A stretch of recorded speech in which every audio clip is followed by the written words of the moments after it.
Dentro de los efectos adversos de las benzodiazepinas, vamos a encontrar que estos fármacos tienen un amplio margen de seguridad. Principalmente sus efectos adversos están relacionados con la medicación excesiva, es decir, dosis muy alta, combinación con otros fármacos y principalmente cuando se produce un uso irracional, una autoprescripción de estos fármacos.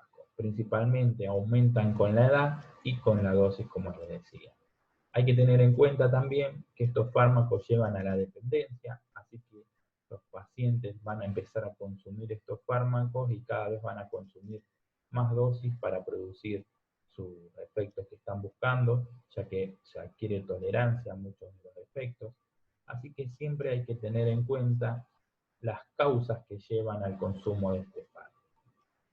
Generalmente dentro de los efectos adversos, como es un depresor del sistema nervioso central, vamos a ver que hay un debilitamiento de las funciones psicomotoras y mentales, somnolencias, laxitud, desorganización del pensamiento, el paciente puede estar confuso. Y generalmente una de las cosas que nosotros cuando hacemos una endoscopía lo buscábamos, que era la amnesia anterorada, cuando lo utilizamos como ansiolítico, no es bueno, no sería un efecto buscado y sería un efecto adverso. También vamos a tener en cuenta en algunas situaciones, en algunos pacientes, principalmente los ancianos y los niños, cuando consumen benzodiazepinas pueden tener unos efectos paradojales o psicológicos, que el paciente en vez de estar sedado, somnoliento, al contrario, va a estar muy locuaz, va a estar muy ansioso, irritable, es decir, va a tener alteración del comportamiento, va a estar más desinhibido, puede tener lenguaje grotesco, y esto se ve en este grupo de pacientes. También, como les decía, la dependencia es muy importante, principalmente para producir esos efectos que veíamos, los efectos sedativos y los efectos ansiolíticos e hipnóticos. Vamos a ver que los pacientes van a tratar de consumir el fármaco para producir estos efectos y cada vez van a ir consumiendo más para producirlos. Esto se llama tolerancia y vamos a tener que los más lipofílicos tienen más potencial de abuso, igual que los de vida media corta y benzodiazepinas eh, más potentes tienen más riesgo de tener un síndrome de abstinencia más grave, principalmente mientras más uso tengamos con estas benzodiazepinas, mayor va a ser el riesgo. Y si la interrumpimos bruscamente en un paciente que venía consumiendo por mucho tiempo, bueno, el síndrome de abstinencia va a ser muy pronunciado.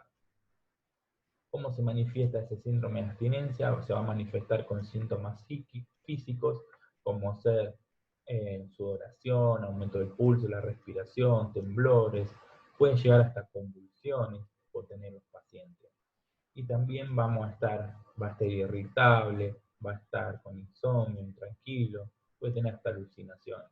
Así que hay que tenerlo muy en cuenta si el paciente venía consumiendo benzodiazepinas por largo periodo de tiempo para nunca suspenderla de golpe, ya que podemos desencadenar este síndrome de abstinencia que puede ser muy importante. Otra de las cosas también a destacar son las interacciones. Dentro de las interacciones, con todos los depresores del sistema nervioso central hay que tener mucho cuidado. Como les decía, ellas mismas, es decir, un paciente que consume benzodiazepina, es muy raro que llegue a la muerte, pero si se combina con alcohol, opioides o barbitúrico, el riesgo se potencia y pueden morir los pacientes.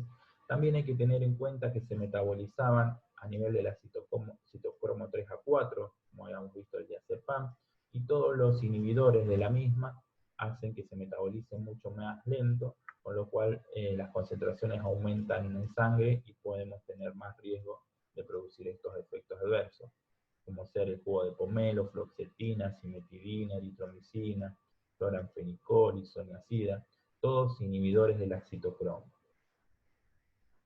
Y los inductores de la citocromo, como la rifampicina y la carbamazepina, van a disminuir los niveles de benzodiazepina, con lo cual los efectos pueden durar mucho menos, es decir, la vida media en sangre va a ser menor, ya que se metabolizan mucho más rápido. Se han visto algunos efectos con la combinación del ácido valproico, que es un antiepiléptico, con clonazepam, potencian esos efectos psicóticos que habíamos visto. locuacidad, irritabilidad, etc. La sobredosis, como les decía, la mortalidad es mucho más rara, más si se combinan con otros fármacos, y ahí vamos a tener que la somnolencia, la depresión del sistema nervioso central va a ser mucho mayor. Ellos pueden producir ataxia, somnolencias, la benzodiazepina o la intoxicación. Se usa mucho para intentos de suicidio. Generalmente tenemos un antagonista del receptor, que es el flumazenil. Generalmente este tiene una vida media más corta que las benzodiazepinas, con lo cual la indicación principal es para un diagnóstico de la sobredosis por benzodiazepina, pero tiene que ser solamente por días. Es decir, la depresión del sistema nervioso central tiene que ser solamente por días benzodiazepina, ya que si está combinado con otro fármaco no nos serviría.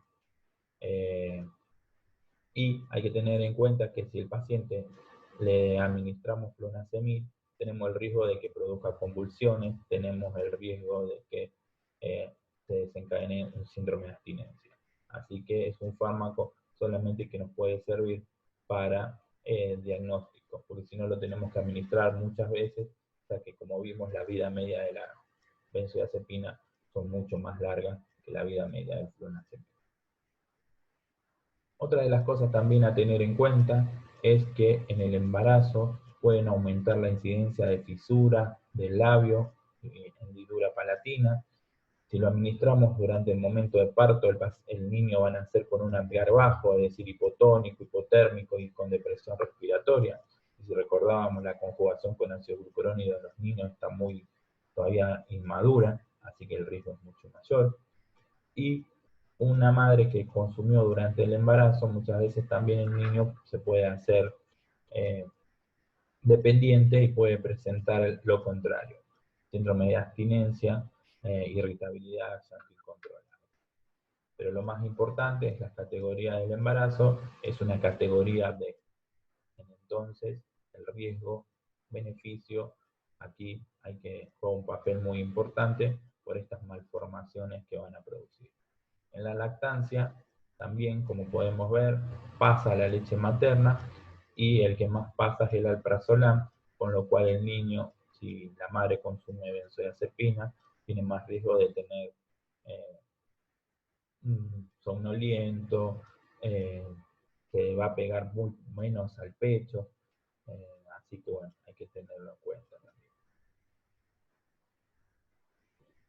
Cuando no tenemos que utilizar lo que es una contraindicación absoluta, un paciente con una miastenia gravis o una apnea obstructiva del sueño, así que potenciamos estas enfermedades o potenciamos esa depresión que van a tener. Si son hipersensibles, los pacientes POC también, y si tienen enfermedad hepática, ya que se metabolizan en el hígado. Así que estas 5 contraindicaciones hay que tenerlas en cuenta.